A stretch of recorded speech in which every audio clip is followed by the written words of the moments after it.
Seorang lelaki warga Emas maut dalam kemalangan jalan raya membabitkan dua buah motosikal di Sungai Kamin, Hulu Selangor pada Jumaat. Menurut Ketua Polis Daerah Hulu Selangor, Superintendent Ibrahim Hussein, pihaknya menerima maklumat berhubung kejadian itu kira-kira jam 11.53 malam melalui Pusat Kawalan Ibu Pejabat Polis Daerah IPD Hulu Selangor.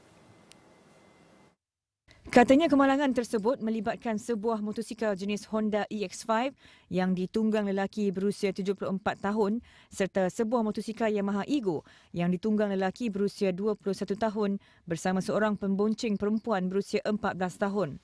Siasatan awal mendapati kejadian berlaku kira-kira jam 11.40 malam apabila penunggang Honda EX5 itu dalam perjalanan dari rumah ke sebuah kedai makan di Sungai Kamin. Ketika membelok ke kanan menuju ke kedai makan, motosikal tersebut telah dilanggar oleh sebuah Yamaha Ego yang datang dari arah bertentangan. Akibat pertembungan itu, mangsa warga Emas tercampak ke bahu jalan bersama motosikalnya, manakala motosikal kedua terbabas sebelum melanggar tiang lampu di lokasi kejadian.